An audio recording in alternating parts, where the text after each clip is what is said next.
Hello everyone. This video is about the Portuguese influence on India. Starting with the arrival of Portuguese in India, the Portuguese explorer Vasco da Gama reached India on 20th May 1498. He came from Lisbon, rounding Africa's Cape of Good Hope, and anchored his sail off the Malabar coast in Calicut. Talking about the rise of Portuguese Empire, for almost a century, the Portuguese held a monopoly on European exploration and trade in Indian Ocean. Portuguese interests on the west coast of India were largely determined by sailing conditions, and in Goa they found a defensible island site with excellent harbour facilities on either side.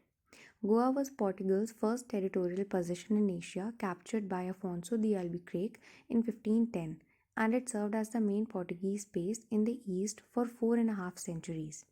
Albuquerque had intended Goa to be a colony and a naval base as distinct from the fortified factories which had been established in certain Indian seaports.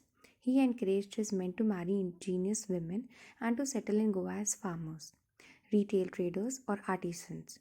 These men and their descendants soon became a privileged caste, and Goa acquired a large Eurasian population.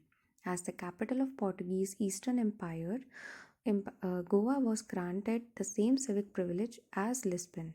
Its Senate or municipal chamber maintained direct communications with the king and paid a special representative to attend to its interests at court. In 1563, the governor even proposed to make Goa the seat of a parliament in which all the parts of Portuguese East were to be represented. This was vetoed by the king.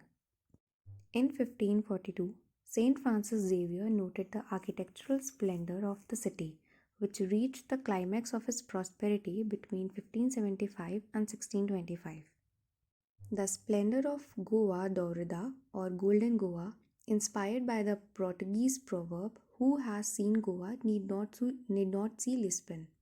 Merchandise from all parts of the Portuguese Empire were displayed in Goa's bazaar, and separate streets were set aside for the sale of different classes of goods: pearls and coral from Bahrain, Chinese porcelain and silk, Portuguese velvet and finished textiles, and medicines and spices from Malay. In the main street, slaves from Portugal's African colonies were sold at auction. The Portuguese had constructed a fort at Diu, an important port that commanded the commercial and pilgrimage routes between India and the Middle East. By the mid 1550s, all Gujarati ships entering and leaving the Gulf of Khambat were being required to pay Portuguese duties at Diu. In 1559, the Portuguese occupied Daman, a port that they had sacked and burned almost 30 years earlier. The late 16th century would mark the apex of Portugal's power in western India and adjacent sea lanes. Now, talking about the decline of Portuguese Empire, the appearance of the Dutch in Indian waters was followed by the gradual ruin of Goa and the decline of Portuguese influence in India. In 1603 and 1639, Goa was blockaded by Dutch fleets, though never captured, and in 1635 it was ravaged by an epidemic. Trade in Portuguese India was gradually monopolized by Jesuits, and chroniclers throughout the late 17th century described the ever increasing poverty and decay in areas under Portuguese control. In 1683, only the timely appearance of a Mughal army saved Goa from capture by Maratha raiders. In 1739, the entire territory of Goa was attacked by Marathas, and only an unexpected arrival of a new viceroy with a fleet headed off military disaster. This peril was imminent until 1759, when a peace with Marathas was concluded. In the same year, the proposal to remove the seat of a government to Panjim or Panaji was carried out.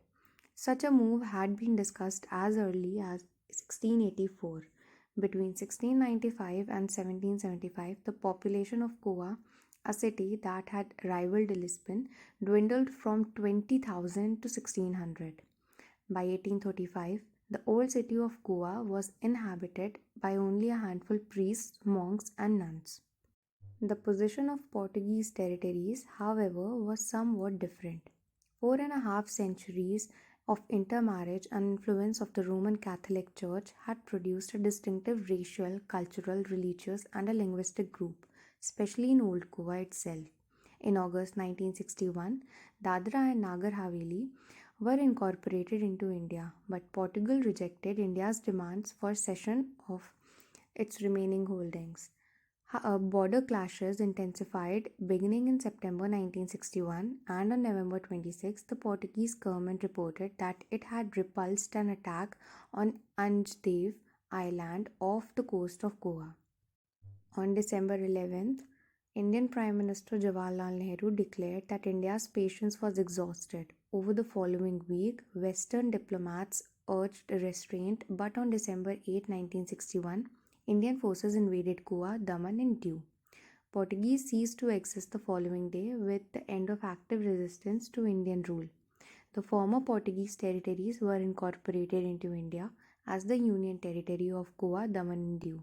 In 1987, Goa was separated from the Union Territory and was made India's 25th state. This was all about Portuguese and its presence in Goa or in India, which was Goa, as Goa was the major part where Portuguese presence was felt.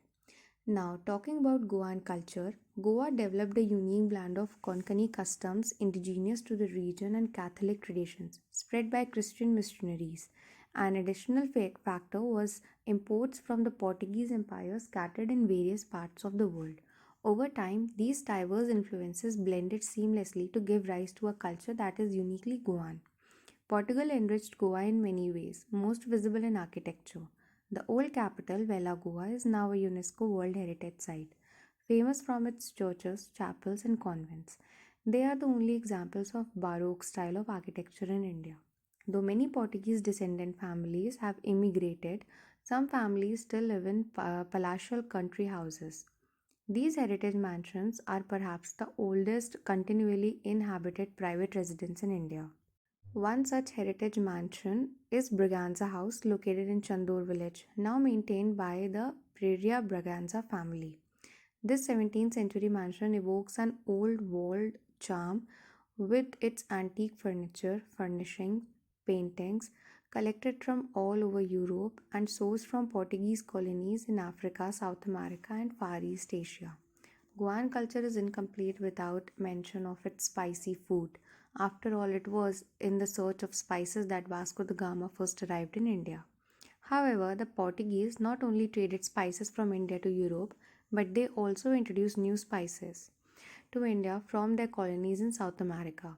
It was through Goa that potato, tomato, maize, papaya, peanut, guava, avocado, capsicum, pumpkin, and most importantly, chili peppers were introduced in India. It is difficult to imagine Indian cuisine without any of these ingredients now. The Portuguese also introduced cashew. Goa is a major producer of cashew and it is a key ingredient in Goan food and drink. While cashew seed is used in garnishing sweets, desserts, or also sold dry snacks, the cashew fruit is mashed and the juice extracted and fermented to produce a strong spirit locally called fenny. Fenny is also made from toddy palm. Though cashew fenny is more popular, it is seasonal compared to coconut fenny, which is available throughout the year. Coconut fenny is indigenous, and another example of how Indian practice was adapted to suit a fruit introduced by Portuguese. The Portuguese introduced the Fiori chorizo, a fermented, cured, smoked pork sausage, which may be sliced and eaten in a sandwich, grill, or cut into chunks and served with rice. The distinctive color of red sausages come from the use of red chili. Goan chorizo is flavored in a marinade in which the meat is soaked, then stuffed into casings tied with a twine at intervals.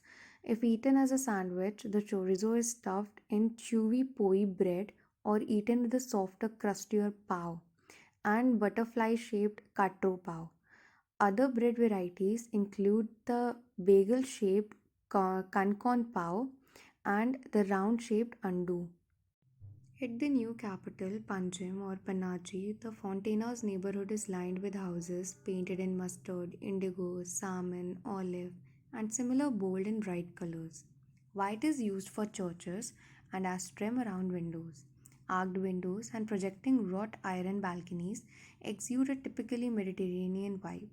Yet they have a sense of Indianness because they were built by Indian masons using indigenous building techniques, keeping in mind the monsoon and long hot summer months and availability of raw materials.